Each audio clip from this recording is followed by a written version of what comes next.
Assalamualaikum warahmatullahi wabarakatuh. Halo semua, kembali lagi di channel Rider Manhwa. Kali ini Mimin akan melanjutkan sebuah komik yang berjudul Raja Assassin Terkuat. Pada part sebelumnya, di saat Hajin yang berlatih untuk mengembalikan kekuatan seni bela dirinya, ia pun mencoba untuk berlatih dengan mempelajari seni bela diri demonik, yang mana apabila ia mampu menguasai satu catatan rahasia dari 10 seni demonik terkuat, maka ia akan bisa memandang rendah dunia. Kemudian, di saat ia sedang berlatih, ia pun mendengar suara yang telah terbawa oleh angin. Ia sempat berpikir, apakah itu suara orang-orang yang telah mengintainya? Akan tetapi, di saat ia memalingkan pandangannya, ia begitu heran saat melihat seekor ayam yang memiliki tubuh besar, berkaki 6, sayap yang lebar, dan juga berkepala 3. Pertarungan sengit antara Hajin dan ayam tidak bisa dihindarkan. Namun pada akhirnya Hajin telah berhasil mengalahkannya, meski harus menggunakan teknik ke-6 kekuatan surgawi yang sudah ditingkatkan ke bentuk 2. Buat kalian yang baru saja mampir di channel ini, Mimin sangat berterima kasih karena kalian sudah meramaikan kolom komentar dengan kata-kata yang positif. Berkat kalian semua, Mimin akan selalu bersemangat untuk mengembangkan channel ini. Dan apabila kalian masih bingung dengan alur ceritanya, kalian bisa cek deskripsi atau langsung saja menuju playlist yang ada di halaman channel ini untuk memulainya dari part 1. Tanpa basa-basi lebih jauh, mari kita masuk di part 6. Cerita dimulai. Terlihat Hajin yang menodongkan bilah bambu yang berlumuran darah kepada Madongpil. Ia berkata, "Aku butuh penjelasan. Bagaimana kau tahu tentang ayam bajingan ini? Tempat macam apa hutan bambu ini? Dan apa saja yang ada di dalam hutan ini?" Dikisahkan bahwa hutan bambu ini telah ada sebelum kultus demonik terbentuk. Ini adalah hutan yang alami yang telah dipenuhi dengan energi ki terpadat dibandingkan gunung terkenal lainnya. Ada sesuatu yang spesial tentang hutan ini. Diketahui bahwa kepadatan energi ki-nya tidak akan menyebar kepada wilayah lain. Oleh sebab itu, energi ki di hutan bambu hanya semakin terpusat dari waktu ke waktu. Berkat terpusatnya itu, maka energi ki kayu dan ki bumi juga akan diperkuat. Itulah sebabnya semua pohon bambu yang ada di sini sangatlah kuat sekali. Namun batas hidup mereka juga dipercepat. Selain tebal dan juga lebih kuat, beberapa dari pohon bambu yang ada di sini memiliki kekuatan yang aneh. Mereka bisa dibuat menjadi racun ataupun menjadi elixir. Karena energi di dalamnya begitu padat, maka mereka harus diproses sebanyak 10 kali agar bisa digunakan oleh tubuh manusia. Bahkan lebih dari setengah dari elixir demonik yang telah diproduksi oleh kultus kita, mereka terbuat dari pohon bambu yang telah diambil dari hutan ini. Mendengar tuan muda yang bertanya apakah mereka bisa memproduksi elixir itu secara massal, Madongpil pun berkata, ini adalah hal yang mustahil karena sebagian besar pohon yang memiliki nilai medis hanyalah tumbuh di kedalaman hutan. Yang menjadi masalah adalah penghuni dari kedalaman hutan itu ialah para binatang iblis. Dan salah satunya adalah ayam yang kita masak ini. Dia adalah yang paling lemah di dalam hutan ini. Dengan wajah yang begitu terkejut, ia pun kembali mendengarkan penjelasan dari Madongpil. Dari informasi yang saya dapatkan, bahwa binatang iblis tingkat menengah, kekuatan mereka setara dengan master kultivasi tingkat puncak. Oleh sebab itu, para master hanya bisa datang 2 kali dalam 1 tahun untuk memanen pohon bambu ini bersama dengan para guardian dan para eksekutif tertinggi lainnya. Meski mereka itu sangatlah kuat, akan tetapi bagi mereka bagian terdalam dari hutan bambu sangatlah berbahaya. Dan untuk tempat tinggal kita, wilayah inilah yang dianggap paling aman dalam hutan bambu. Kemudian Madongpil mengatakan, saya minta maaf kepada Anda karena saya belum bisa melindungi Anda dengan segenap jiwa. Namun untuk menenangkannya agar ia tidak terus merasa bersalah, Hajin pun mengatakan, bukan hanya membangun sebuah tembok di tempat tinggal kita, kau pun juga telah menyusun formasi dinding persegi untuk melapisinya. Oleh sebab itu, kau sudah melakukan jauh lebih cukup untuk memenuhi tanggung jawabmu sebagai penjagaku. Jadi kau tidak usah khawatir. Mendengar itu, Ma Dongpil pun terlihat sedih. Ia pun ingin mengatakan sesuatu, namun perkataannya langsung terpotong saat Hajin memberikannya semangkuk sup ayam. Ia begitu ragu untuk memakannya karena ia tahu bahwa ayam ini adalah seekor ayam iblis. Ia berpikir, bagaimana tuan muda berpikir memasak ayam iblis ini dan memakannya? Apakah ayam ini memang bisa untuk dimakan? Melihat Ma Dongpil yang begitu ragu, Hajin pun mengatakan, apakah kau tidak berani memakan ayam ini? Ini sangat bertentangan dengan bentuk tubuhmu yang besar itu. Meski ayam ini mengerikan, tetapi anggap saja ia sebagai elixir.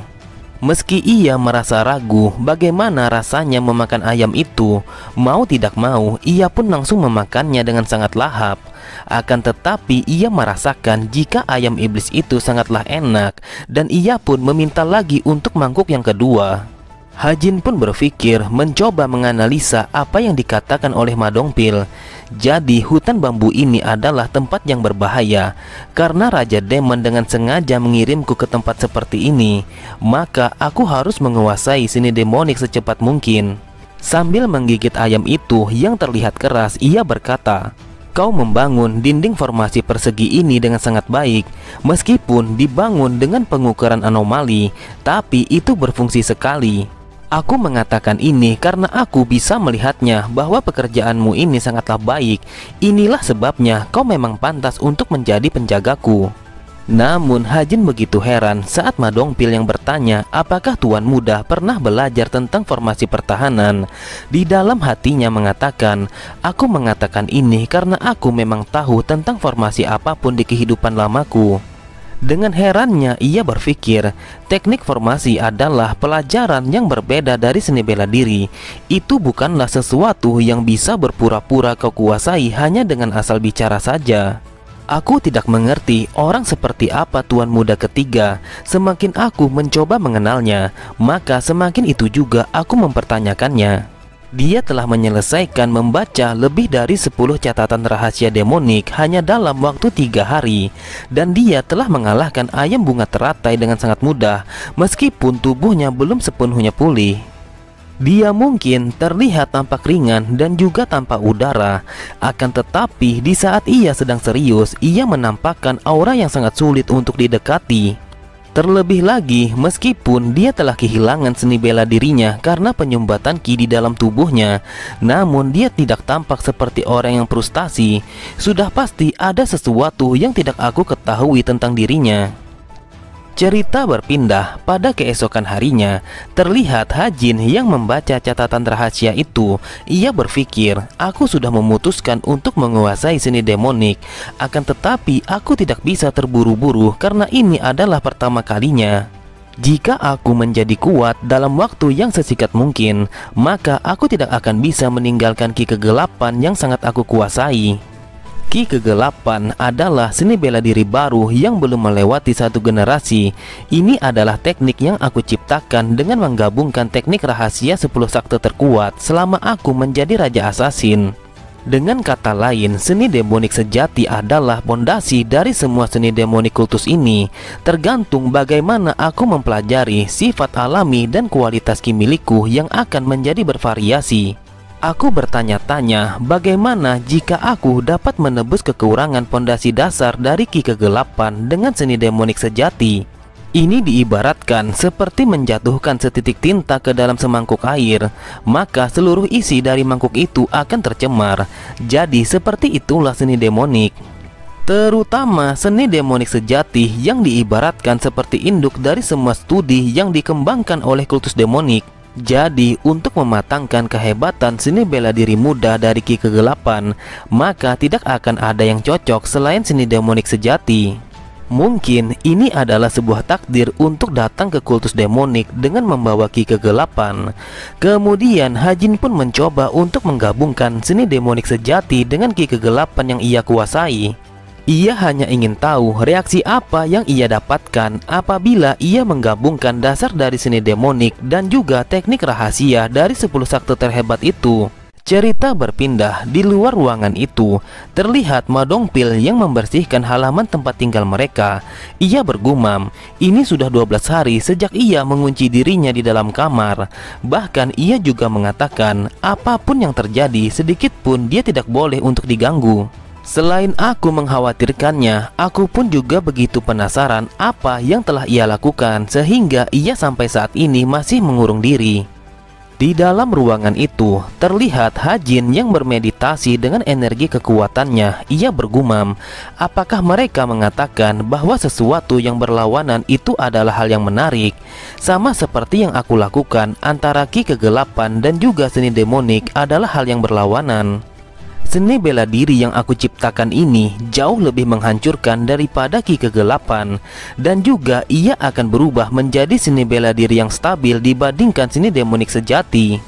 Dan di saat itulah Hajin telah menyelesaikan penggabungan ki kegelapan dan juga seni demonik, sehingga ia merasakan energi demonik telah masuk ke dalam tubuhnya untuk yang pertama kalinya. Dan ini adalah seni bela diri baru yang belum pernah aku miliki di kehidupanku yang dulu. Dengan energi kuat yang telah mengalir deras di dalam tubuhnya, ia mengatakan bahwa seni bela diri ini ia namakan sebagai bayangan iblis kegelapan. Di sisi yang lain, Ma Dongpil begitu terkejut karena sebuah energi demonik telah keluar dari dalam ruangan Tuan Muda ketiga. Beberapa hari kemudian, terlihat Ma Dongpil yang bertarung melawan seekor binatang iblis. Akan tetapi, di saat binatang itu menyerangnya, dengan mudahnya Ma Dongpil membunuh binatang itu hanya dengan satu kali tebasan saja. Lalu ia berkata, wahai Tuan Muda, ini sangatlah berbahaya apabila Anda terus maju ke dalam sana. Dan juga kaki saya sangatlah kelelahan untuk melangkah lebih jauh. Akan lebih baik apabila kita kembali dan beristirahat di tempat tinggal kita. Namun Hajin tidak menjawabnya. Yang ia lakukan hanyalah memandangi bentuk dari binatang iblis itu. Lalu ia mengatakan, dari informasi yang aku dapatkan bahwa binatang ini yang disebut sebagai King, dia hidup dengan berkelompok. Sambil tersenyum puas, ia kembali berkata, bukankah 3 ekor saja akan terlalu sedikit apabila disebut sebagai kelompok? Benar saja, tidak beberapa lama, tiba-tiba terdengar suara kawanan binatang buas itu yang berteriak dari kejauhan untuk mengejar mereka. Ma Dongpil pun begitu panik saat mengetahui jika puluhan King telah mengejar mereka. Namun dengan santainya Hajin berkata, kau tidak usah khawatir, kita akan melawannya. Di dalam pikirannya berkata, ki internalku sebenarnya telah mencapai batasnya, tapi tidak ada waktu untuk menjadi kalah. Oleh sebab itu, aku harus menyempurnakan seni bela diri terbaruku agar kami bisa keluar dari sini. Dengan tatapan mata yang tajam, Hajin pun mencoba untuk melampaui batasnya dan bertekad akan menjadi lebih kuat. Lalu ia pun menggunakan seni bela diri terbarunya itu yang bernama bayangan iblis kegelapan untuk membinasakan ratusan binatang iblis itu. Cerita berpindah ke tempat kediaman Raja Demon. Ia begitu terkejut saat mendapatkan sebuah kabar bahwa Tuan Muda ketiga telah berburu binatang iblis, termasuk ayam teratai biru dan juga kawanan King. Setelah berdiam beberapa saat, Raja Demon berkata, ini sangat memuaskan. Jika ia bisa menggunakan naga hitam, maka akan sulit baginya untuk melarikan diri dari tangisan mengerikan binatang iblis itu. Catatan rahasia api darah yang tajam dan juga menangkap langit, keduanya itu terlalu berat dan tidak sesuai kepada dirinya. Adapun Red Phoenix mungkin akan lebih baik, tetapi jika ia memiliki mata yang bagus, maka ia tidak akan bisa menguasainya. Aku yakin jika kau telah memberinya ketiga catatan rahasia demonik itu, akan sulit menangani Red Phoenix dengan keadaannya yang seperti ini, karena itu akan menjadi sebuah racun pada tubuhnya setelah ia menderita penyumbatan ki. Sepertinya aku mengira bahwa ia telah menguasai seni demonik yang lainnya. Jadi apakah kau memberikannya catatan rahasia yang lain dari perpustakaan rahasia kita? Mendengar itu, Mudam pun langsung berlutut dan meminta ampun karena telah memasuki perpustakaan rahasia demonik tanpa izin sang raja. Lalu sang raja mengatakan, apakah kau menyesal telah memberikan akses kepada murid ketiga untuk memasuki perpustakaan rahasia demonik? Lalu, apakah kau akan bertanggung jawab penuh untuk murid ketiga? Jika kau bertanggung jawab, maka aku akan menghormati semua keputusanmu. Kemudian Raja Demon berkata, apakah kau tahu kenapa pertarungan anak-anak jauh lebih menakutkan daripada orang dewasa? Jawabannya adalah karena anak-anak tidak tahu kapan ia harus berhenti. Yang ada di kepalanya hanyalah sebuah kehormatan, meskipun ia tidak peduli sebesar apa kehormatan itu. Saat mereka menyadari di mana batas yang tepat dalam pertempuran yang dipersenjatai dengan ketidaktahuan, maka anak-anak akan menjadi dewasa. Cerita kembali berpindah. Terlihat Hajin yang kembali bertarung melawan ratusan King-King yang ada di hadapan mereka. Ia menganggap perburuan binatang iblis hanyalah sebuah latihan untuk menguatkan kekuatannya. Bukannya merasa takut saat menghadapi mereka, akan tetapi ia begitu bersemangat dan merasa puas saat membantai ratusan King-King itu. Di sisi yang lain, Ma Dongpil yang begitu kelelahan saat ikut bertarung bersama tuan muda ketiga. Ia terlihat lengah ketika King-King mulai menyerangnya. Namun dengan mudahnya Hajin memotong semua King-King itu meski ia hanya menggunakan aura pedangnya saja. Lalu Hajin berkata, sebaiknya kau jangan lengah karena bisa saja mereka akan membunuhmu. Asal kau tahu bahwa King-King itu sangatlah lemah. Yang membuatnya menjadi mengerikan hanyalah jumlah mereka yang terlalu banyak. Kemudian ia berpikir, dengan menggunakan bayangan iblis kegelapan yang aku gunakan dengan begitu lancar, di tahap ini sepertinya aku akan mencoba untuk masuk ke jantung hutan bambu. Tiba-tiba ia begitu terkejut saat menyadari ada sesuatu yang bergerak dengan begitu cepat telah mengarah kepada mereka. Namun belum sempat ia mengatakan itu, tiba-tiba saja binatang iblis itu langsung menendang kepala Ma Dongpil, sehingga ia pun langsung terlempar dan juga tidak sadarkan diri. Ia berpikir, apakah ini seekor kuda dengan warna tubuh yang seperti harimau? Aku tidak boleh meremehkan binatang ini seperti yang aku lakukan kepada ayam. Ma Dongpil bisa memperkuat ki dalam tubuhnya setelah bertarung melawan binatang iblis. Akan tetapi ia langsung tidak sadarkan diri saat terkena satu kali serangan dari binatang ini. Binatang ini jauh lebih kuat dibandingkan dengan binatang lainnya yang telah kami temui. Dari tatapan matanya, aku menyadari bahwa niat membunuhnya sangatlah tinggi. Sambil menggunakan energi bayangan iblis kegelapan, ia berkata, kalau begitu dari saat ini aku akan melawanmu dengan kekuatan penuhku. Akan tetapi di saat ia belum siap, secepat kilat kuda itu langsung menyerangnya begitu saja, sehingga ia pun terlempar dengan sangat jauh. Terlihat Hajin yang terluka parah akibat serangan itu. Sambil menahan rasa sakitnya, ia berkata, ini sangat luar biasa. Apakah itu kecepatan asli dari kuda sialan ini? Kalau begitu aku akan bersiap dan tidak akan terkena seranganmu untuk yang kedua kalinya. Akan tetapi ia begitu heran saat menyadari jika tubuhnya tidak bisa ia gerakkan sama sekali. Ternyata penyebabnya adalah karena salah satu dari tangannya telah patah akibat serangan dari kuda itu. Ia begitu panik saat kuda itu berlari dengan sangat kencang dan ingin menerkamnya dengan menggunakan kedua kakinya. Apa yang harus aku lakukan? Aku kira semua telah berjalan dengan baik. Seharusnya aku tidak lengah sedikit pun dan meremehkan hutan bambu ini karena sangat banyak rahasia yang belum aku ketahui. Di saat Hajin sudah pasrah dan tidak bisa bergerak lagi untuk menghindari, tiba-tiba kuda itu meringkik terkejut saat sebuah pedang telah mengenai tubuhnya.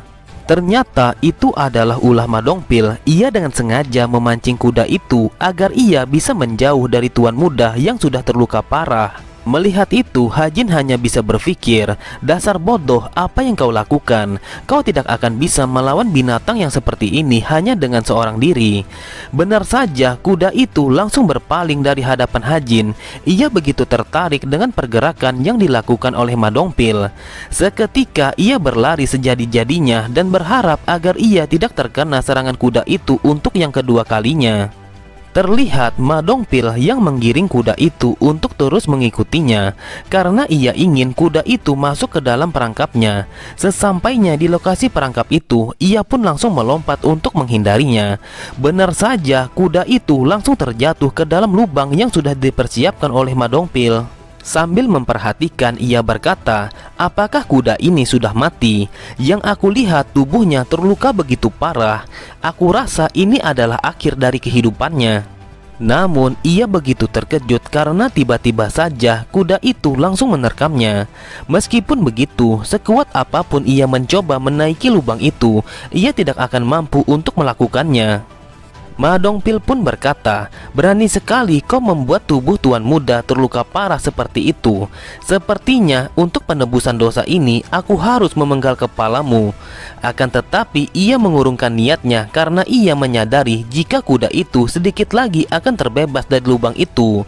Tanpa pikir panjang, secepat kilat ia berlari menjauhi kuda itu untuk menyelamatkan diri. Cerita berpindah 8 bulan kemudian. Waktu berlalu begitu cepat di sebuah tempat para elder kultus demonik. Terlihat dua orang elder yang sedang berbincang-bincang. Mereka memiliki pangkat yang sama seperti Ma Dongpil. Mereka bernama Giang dan juga Li Gungsong. Mereka berkata, "Kenapa kepala keluarga dari pedang iblis telah berkunjung ke kultus demonik?" Kemudian Li berkata, "Aku tidak yakin, tapi mereka adalah sosok yang sangat penting. Kemungkinan besar ada sesuatu yang harus mereka diskusikan kepada Raja Demon. Aku telah mendengar rumor bahwa mereka akan mencoba membuat putra tertua mereka untuk menjadi murid dari Raja Demon." Seperti yang aku katakan, mungkin saja itu tidak benar. Tapi jika dipertimbangkan kedua murid dari 7 keluarga, maka itu akan masuk akal. Jika dibandingkan dari semua keluarga kerajaan yang ada, maka tidak ada yang bisa menandingi keluarga dari pedang iblis. Karena Tuan sangat percaya kepada mereka, maka aku yakin jika ia mempunyai pertimbangan khusus. Dan juga secara kebetulan mereka adalah salah satu dari keluarga terkemuka yang ada di kultus ini. Tapi apakah Raja Demon akan mengambil satu orang murid lagi, sedangkan dia sudah memiliki 7 murid terhebat? Mendengar itu, Giang berkata, "Mungkin saja pada akhirnya murid sang raja tetaplah 7 orang. Karena tuan muda ketiga telah terkena penyumbatan ki pada tubuhnya. Dia telah kehilangan seni bela dirinya, dan saat ini ia telah diasingkan oleh sang raja ke dalam hutan bambu. Tidak akan berlebihan jika dibilang kalau dia tidak akan mendapatkan kesempatannya kembali menjadi seorang murid. Kau pastinya sudah tahu kalau hutan bambu sangatlah berbahaya, dan sekarang kita tidak tahu kapan tuan muda ketiga akan kembali. Jika Raja Demon tidak memberinya izin untuk keluar dari sana, mungkin ia akan terjebak di sana sampai ia mati." Sambil menghempaskan gelas minumnya, Li berkata, "Sebaiknya kita hentikan saja pembicaraan ini, karena apabila ada seseorang yang mendengar, maka itu sangatlah berbahaya." Kemudian terdengar suara yang memanggil mereka dari arah luar. Lalu ia mengatakan bahwa elder ketiga yang bernama Ma Dongpil telah datang untuk bertemu dengan mereka. Mereka pun begitu senang saat mengetahui jika Ma Dongpil telah tiba di tempat mereka. Ia pun memintanya untuk masuk ke dalam ruangan itu. Akan tetapi mereka begitu terkejut saat melihat Ma Dongpil dengan aura membunuh yang sangat kuat telah berdiri di hadapan mereka. Dia telah memancarkan aura membunuh yang begitu besar sehingga ia tidak bisa menyembunyikannya. Apa yang terjadi kepadanya di dalam hutan bambu itu selama 8 bulan terakhir ini. Oke semua, cukup sampai di sini dulu pembahasan alur cerita kita. Sampai jumpa di video selanjutnya. Wassalamualaikum warahmatullahi wabarakatuh.